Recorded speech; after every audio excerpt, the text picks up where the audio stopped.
This is TV18 and you're watching CNBC TV18.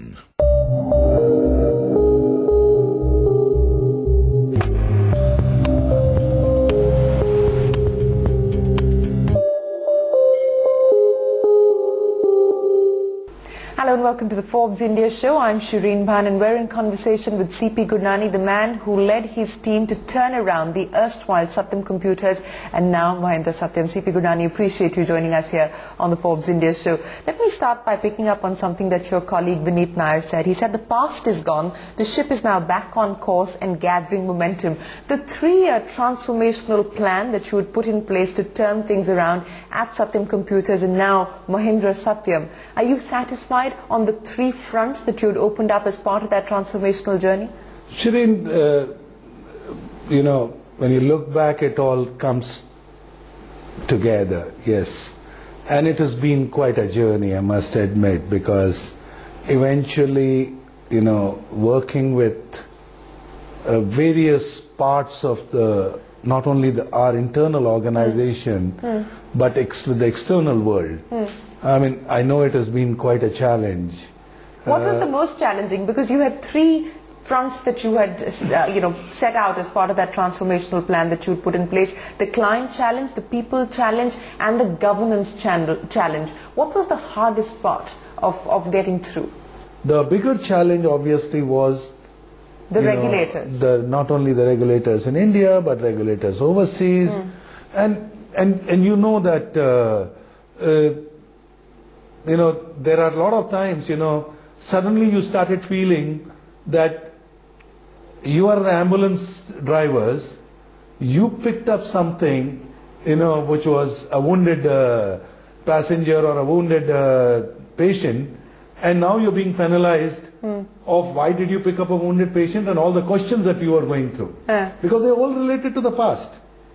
Now, whether it is income tax or whether it is the... So is your bigger challenge with the Indian regulatory system or with the US regulatory system? Both. I mean, the US only is more decisive because once you start having a dialogue with them, you know there is a finite element to that. You know, there is a closer to this. In Indian system, the questions are the same. They just challenge the driver. They don't challenge... They don't discriminate between, you know, what has happened in the past or what has happened now. Whether it was right or wrong, I mean, they just don't. Where do things currently stand with the IT department? You're, of course, contesting the claims that the IT department have put forward as far as Mahindra Satyam is concerned. Where do things currently stand on that front? I think it is, I mean, you guys in media have done a phenomenal job of reporting where we stand because we believe it is a fictitious income, and in fictitious income we should not be liable to pay any taxes.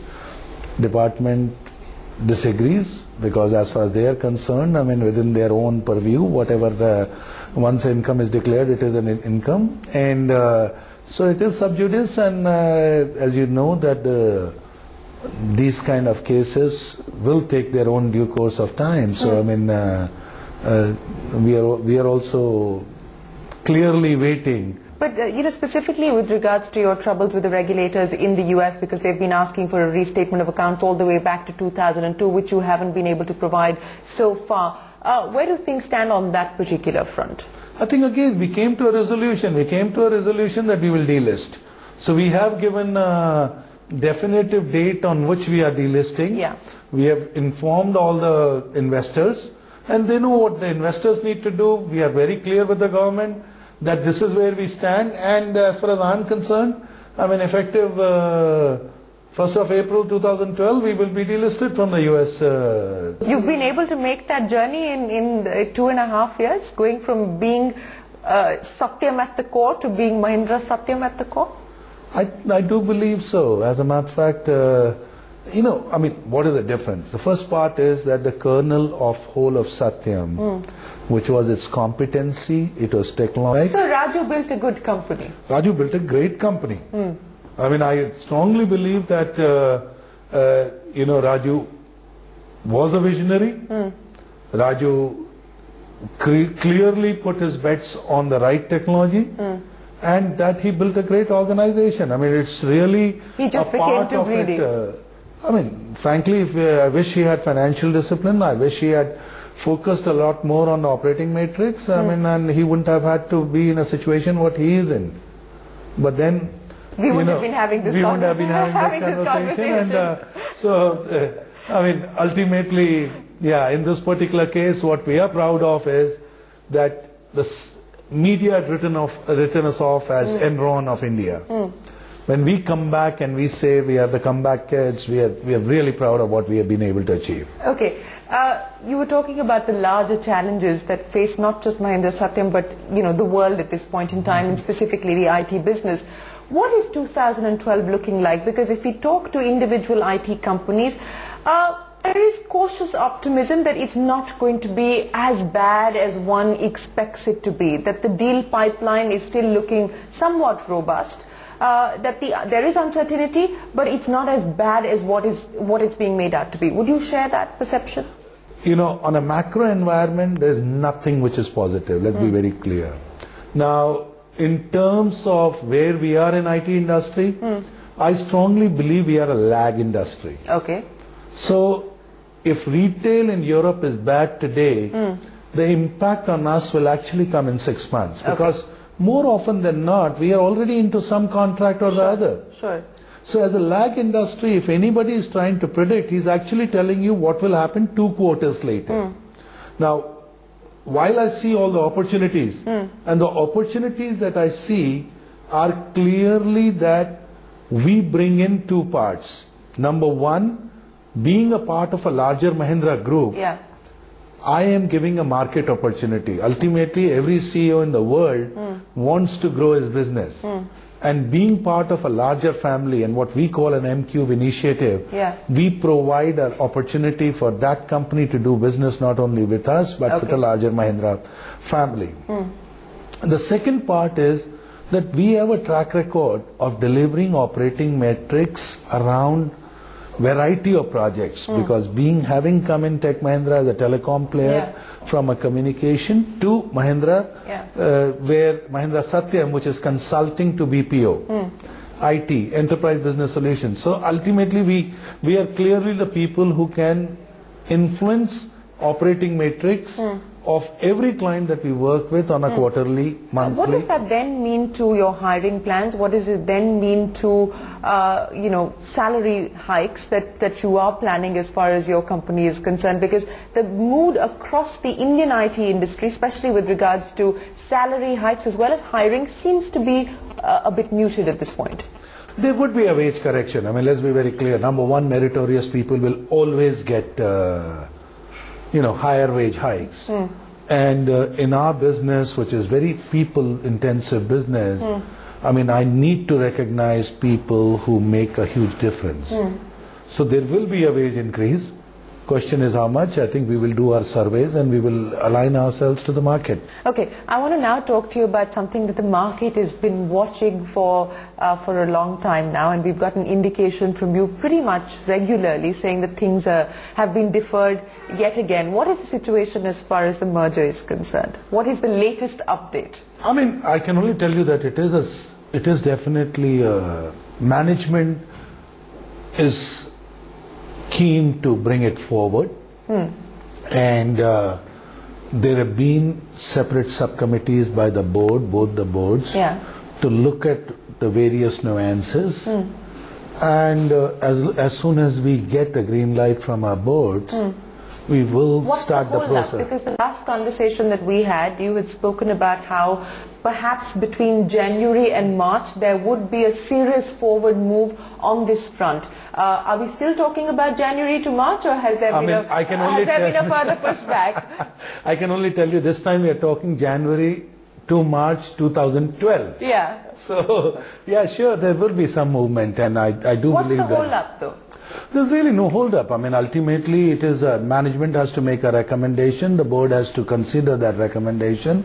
And on the basis of that, we need to appoint the auditors, we need to appoint the bankers, and we have to go through the process. And once that process is kicked off, so I'm assuming that in a near future, we will kick off the process. Are you still then working with that October timeline? Because the last time that we spoke with you and we spoke with your colleague Vineet Nair, the timeline was that by October 2012, you would get the merger done.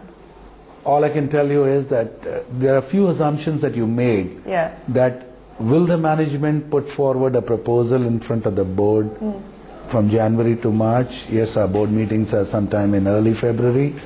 And yes, we will be presenting it to the board. Okay. Now, whether the board gives us a go-ahead or does not give us a go-ahead, that we will only know during the board meetings.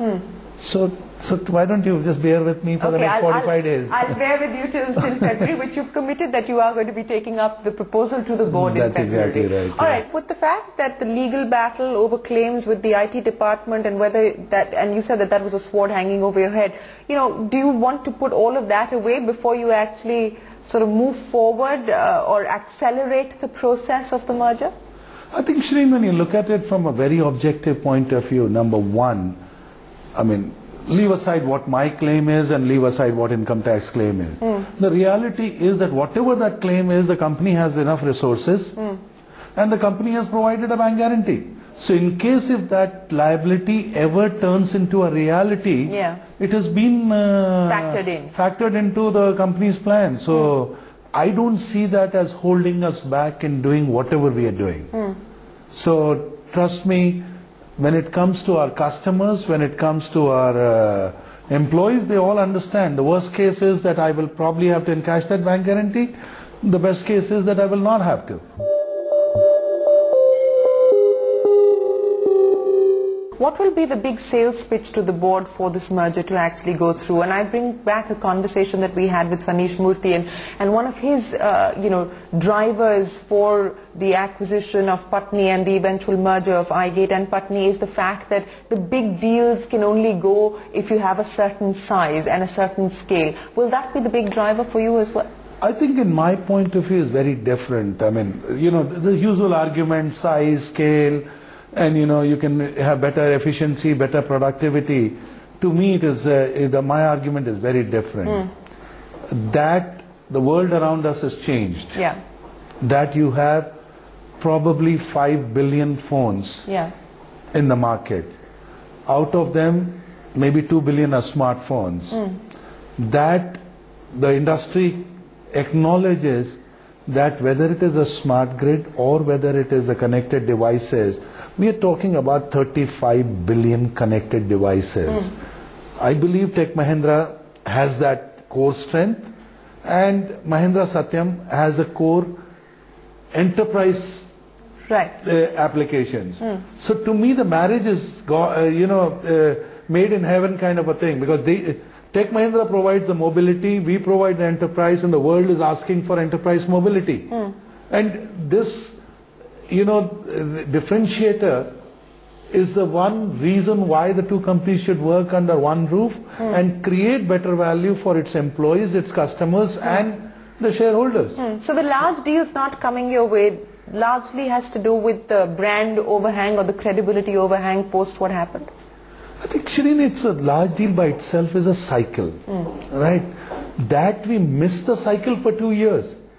That if tomorrow, let us say that your group was deciding to outsource, I mean, they will start talking to analysts, they will start talking to the, opinion makers. Now, we missed that cycle, and it doesn't, that kind of a decision, a large outsourcing deal has a deal cycle of 2 years. So now we are back into that business. Now we are being invited to that, RFI or RFP process. You will see the results. Ultimately, I mean, we have a very determined team. I mean, they are not just going to stand out and wait for the large deals to happen. They are going to fight for it. So what is the growth forecast then as far as 2012 is concerned? Whatever visibility you do have, and on that basis, if you can make a projection, what would it look like at this point in time? Shireen, we don't give any forecast. Yeah, I know you don't give a formal guidance. I don't want to get there, but all I can promise you is that company strongly believes that they will press the pedal next year, which is in 2012, because in a lot of ways, that till 2012 March was a repair and a rejuvenate period. And we believe that we are again ready for action. And in 2012, despite of all the headwinds, we will be pressing the pedal. And as a matter of fact, we are going to invest a lot more in our front-end solutions, in our sales, in our marketing, in our competencies. And you will see a lot of initiatives unfolding from us. Okay, so you've completed the 3-year transformational journey, which was almost completed, which was pegged on these 3 legs of governance, people and client. What is the vision now to take Mahindra Satyam to the next step? I mean, clearly there are 2 points. I mean, one is the 3-year journey finishes on June 2012. If you recall, I had 20th of June 2009 is when I had unrolled, unraveled the 3-year plan. 2012, I mean, obviously my first priority would be the integration. I mean, because end of the day, I mean, it's around that time we should be ready for integration. And second is that I want the company to be differentiated, and my bets are based on manufacturing, healthcare, BFSI, and from a horizontals point of view, I do believe that M2M and enterprise mobility would be 2 big bets that we would take. So as you look at this integrated brand, what is this integrated brand then going to stand for? Because you're clear that you want it to be a differentiated offering in the marketplace. What would the positioning then be of the Mahindra Satyam Tech Mahindra combine? Again, I don't want to preempt it, but I just want you to take a bit of a food for thought. As I already shared with you, enterprise and mobility. Yeah. Number 2 is that the combined forces, the buzzwords that you come across in today's IT world, the social networking, software as a service, the cloud. I mean, we are actually in a unique position to tap into that market. Who is the cloud provider? It's ultimately the telecom companies. I mean, they create that infrastructure. And Amazon.com, which is known as the biggest cloud company in the world right now, ultimately on the back of it is a telecom company, which is basically help you create all of that. So we believe that there is a lot of play for us. The market is changing very rapidly, and we seem to be having the right skills and competencies and the capabilities. So for me, the leadership in some of those capabilities is what I would be working at. If you had an opportunity to meet with Ramalinga Raju today, what would you say to him? I mean, I'll thank him for building a great company, and number 2, I will, want to know what was going through his mind. But have you been able to piece together the puzzle? Because, it's still a mystery. It's still a mystery as to what really went on in that company. How they managed to actually, do the financial jugglery that they managed to do. I mean, I'm not going to, I do want you guys to read the CBI charge sheet of... We have. So I'm not going to, but I can only tell you from just to put it very simply. Again, I think Ramalinga Raju was one of the best human beings that I have come across. I knew him personally, and I can still say the same about him after living 2.5 years in Hyderabad. That I've never met a person who on an individual level has ever found a bad word to say against Ramalinga Raju. That's number 1. Number 2, I think it's somewhere, I think he was so driven that he forgot that there are boundaries. And that probably got him down, because ultimately the point is that he did create a fictitious income, he did create a fictitious revenue that impacted the share price, and that share price, he used that share price to pledge his shares to create more capital and create a metas or whatever it is, and that his grandstanding on these 2 companies ultimately became, the new that is what really got him. I mean, that's the way I would put it. Sure enough, I mean, there is always intricacies, and that's why I said CBI has done a much better job than I would like to say. But he did build a great company. Not very often. And I'm happy that I'm able to build on to that legacy. And that, between Mahindras and us, we are able to not only contribute, but we'll make it a lot better. So will we see you leading the combined Mahindra Satyam Tech Mahindra entity? That's a board. The board has to decide, but I'm really enjoying what I'm doing. I mean, it's really been great fun. CP Gurnani, we wish you the very best of luck. Thank you very much for speaking to us here on CNBC TV 18. And we'll check back with you in February once you do finally speak with the board and make that presentation and figure out whether or not we're going to meet that October timeline for the merger. But appreciate you joining us here on the Forbes India Show. All right, Shireen, thanks, and wish you a very, very happy 2012.